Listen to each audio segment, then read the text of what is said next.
Biden admits cuts are coming. United States tells Americans to get out and benefits are going to suffer. So the argument between President Joe Biden and House Speaker Kevin McCarthy has spilled onto different public statements as both have been calling each other out regarding the debt ceiling debacle. Now, I hope that these people are aware of just how much pain this is going to actually cause Americans, especially for a select demographic, namely those who receive Social Security benefits, military salaries, veterans benefits, and even those who are on low income. They have become very wary because a default would affect them instantly. Now, what baffles me is that they're not talking to each other directly, but they're continuing to throw out verbal jabs at one another through these different public appearances. Do you guys think that this is actually helping comfort our worried minds? Or is this just showing how divided our country is right now? Our government has its hands full as Americans in Sudan have been told to get out as soon as they can, as a civil war has now broken out in that country. Now, what's even more worrying is that they've admitted that they're having issues getting Americans to safety. Now, what the heck is happening to our country? Now, before we continue, please do me a huge one. Drop a like for the video and share this video with a friend. Really helps out a ton with the channel. And if you're in need of your daily dose of the truth when it comes to Social Security, SSI, SSDI, government subsidies, the state of our economy, the stock market, the housing market, and everything going down in Washington, D.C., be sure to subscribe to the channel. And for the best way to invest in gold or silver, hit the link in the description down below this video. Now, understand that negotiations happen within our government all the time. It's how they get things done, right? There are discussions behind closed doors, and before we know it, a solution is presented to the people. With the case of the debt ceiling and the ripples it can cause to Americans all across the country, you would think that our government officials would be working double time to find a common ground. That does not seem to be the case this time around, with President Biden publicly criticizing the plans that have been put forth by U.S. House Speaker Kevin McCarthy.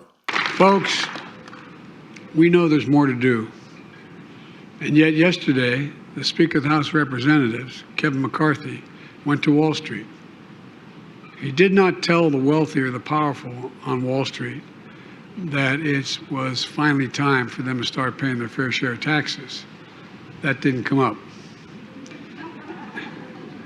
Other than say they're going to renew the $2 trillion tax cut. Anyway, I won't.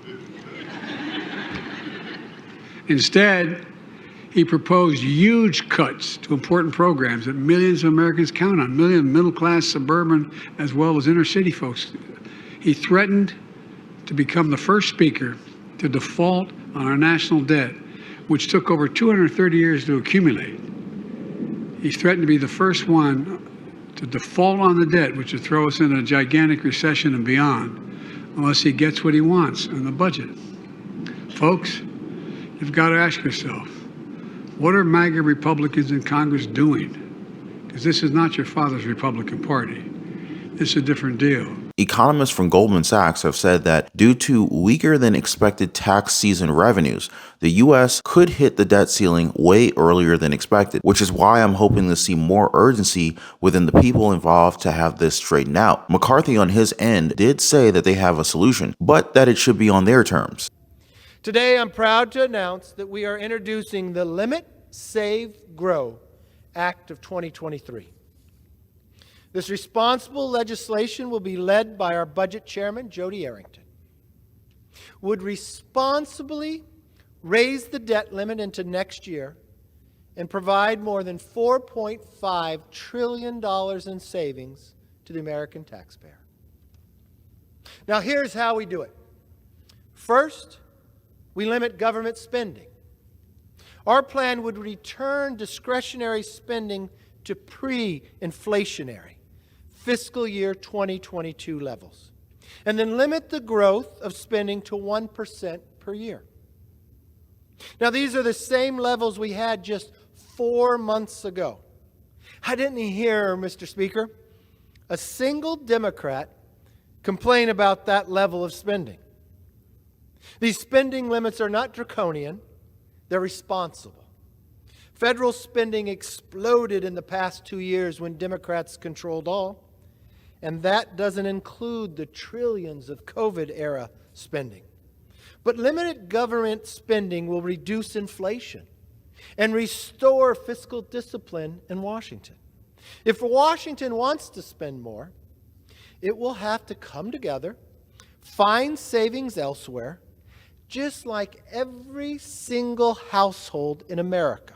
McCarthy also talks about leftover pandemic funds that he says has been sitting for the past 2 years that will be clawed back, and how their proposal would hinder the IRS from hiring 87,000 new agents, which in turn will save us around $70 billion. President Biden reminded McCarthy that Republicans raised the debt ceiling 3 times under the Trump administration, and that the speaker should, quote, take the fault off the table, and let's have a real, serious, detailed conversation about how to grow the economy, lower costs, and reduce the deficit, end quote. While initial thoughts were that McCarthy would have had a tough time getting his party to back him up, his plan to roll back current spending levels, place a cap on future spending, and adding work requirements for government aid recipients seems to sound good for conservatives. President Biden has called the ideas wacko, although if it does pass, it puts the ball in the White House's court and will probably pin the blame back to them as they're pushed to negotiate over the debt ceiling, something that President Biden has refused to do. But if we really get down to the core of the entire thing, it's the American people who will be affected greatly by them not getting on the same page. A default of our debt would affect federal benefits that include Social Security, benefits for veterans, and pay for federal employees, just to name a few. It would also possibly raise interest rates and even cause the stock market to fall pretty hard. Now you gotta wonder, are they really gonna wait until the very last minute to solve this thing? What do you guys think? For Americans who are currently in Sudan, there's no time to lose as conflict there has continued to escalate. President Biden had this to say about the entire situation, quote, the tragic violence in Sudan has already cost the lives of hundreds of innocent civilians. It is unconscionable and it must stop. The belligerent parties must implement